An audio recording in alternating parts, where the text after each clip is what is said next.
All right, so it's been a little bit of a while since I made a nutrition video or talked about diet.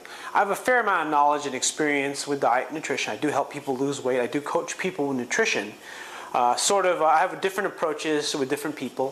One of the biggest things is that if you're just a beginner, you just really need to be aware of what you're eating, and you need to track your food. But kind of what I want to talk about is different types of diets and what's popular out there, like the paleo diet, carb backloading, carb nite.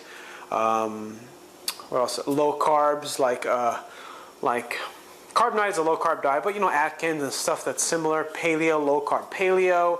Talking about things like if it fits your macros, macro counting, essentially the same thing. Calorie counting. What else is there? Different approaches from different channels. Fasting, intermittent fasting, post-workout nutrition, supplements, all these little factors that I just want to talk about. And one book that I really like is Rob Wolf's Paleo Solution. I also really like Jonathan Baylor of The Calorie Myth. He just had a book come out. And these approaches are sort of different, and it's sort of interesting. You look at Rob Wolf, and you look at people that are sort of in the health space, not necessarily performance, but health. Like they're just trying to help people who are sick and get them healthier. Basically, people with diabetes, people with history of heart disease in their family, all sorts of autoimmune disease. Essentially, these kind of nutrition approaches are designed for people who are very sedentary. Now, with a lot of the stuff that I've been posting lately about powerlifting and getting stronger and building yourself up, CrossFit and whatnot, I'm going to assume that at least 50 to 60% of the people watching my videos are people that are really basically working out on a fairly regular basis. Everyone falls off track every now and again, but understand that if you are working out 4, 5, 6 days a week, you don't really have to worry so much about if high fructose corn syrup is going to cause diabetes for you. Now, don't get me wrong, I don't think high fructose corn syrup is something that's bad for you, but at the same token, I don't think it's necessarily going to cause you cancer. So anyone will have a dread or opinion saying, well, sugar causes diabetes, or it makes you fat, or these kind of things. I will tell you this, look, carbohydrates affect people differently. It makes people fatter, it makes people easier to put on body fat, and makes some people not gain any weight. It's just understanding your own body, understanding that nutrition is a little bit different for everybody. But my overall encompassing idea of talking about carb backloading, carb nite, the paleo diet, what's another popular diet out there? The warrior diet, vegetarian, veganism, stuff like that.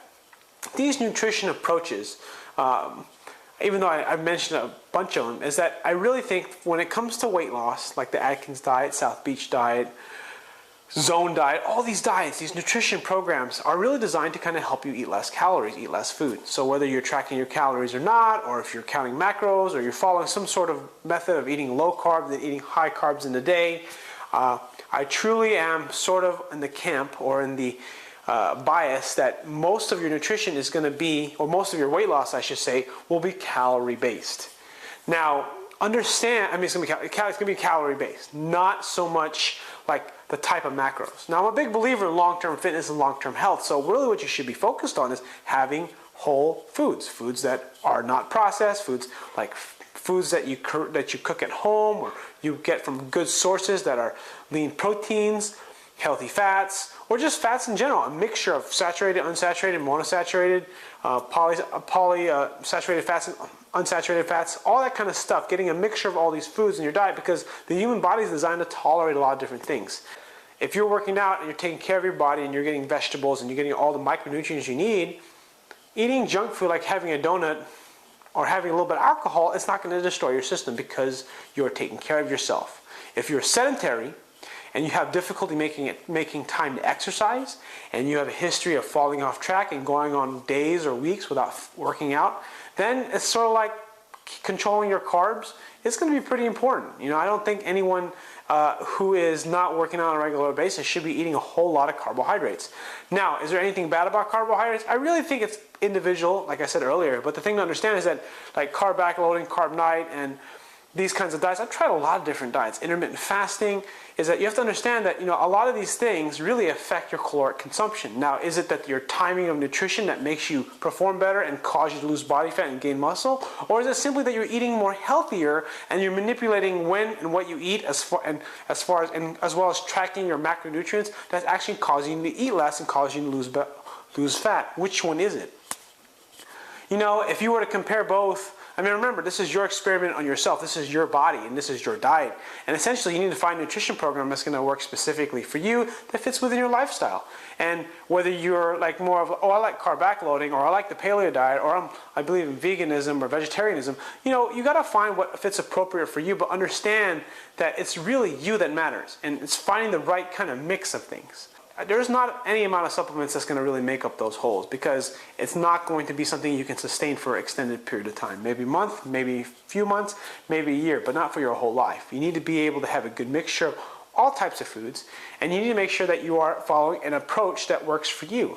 But overall, you should be following more of a nutritional approach where there's lots of lean meats, lots of vegetables, fruits and vegetables, and it's minimizing processed foods as much as possible.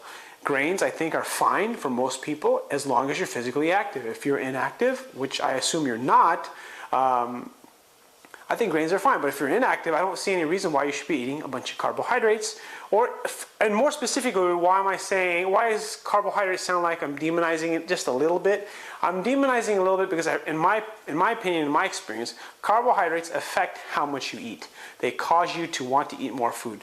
And a good percentage of the population. And I'm really speaking, I have a little bit of a bias because in myself, when I eat a cookie or eat a bowl of cereal, I want to eat another bowl of cereal. I want to eat another cookie. I want to eat another bowl of ice cream. And of course, you need to exercise self-discipline and self-control, but understand that is sort of where what my belief is when it comes to fat loss, getting lean, and having a good nutrition philosophy. Number one, finding a nutrition approach that fits for you, that makes sense. And number two, using carbohydrates as it's intended to, as just food and nutrients, and using it for the proper use. And if you don't have a problem with overconsumption, I have a problem with overconsumption. This is my personal problem with nutrition, with food. So I try to minimize my carbohydrates when I'm cutting weight. Jason Blaha of Juggernaut Fitness will say, well, if you just cut the fat out and you focus more on eating more carbs, not to say cut the fat out, but just, whether you have more fat or more carbs, as long as net calories equal the same, it doesn't matter. And I agree. However, I don't agree with satiation effect. So he probably agrees with the fact that fat is more satiating, but then carbohydrates will give you more energy. So it's sort of like, they mean the same thing. It's just like, it's about finding the right approach that's for you. So that's my video. Thanks for watching.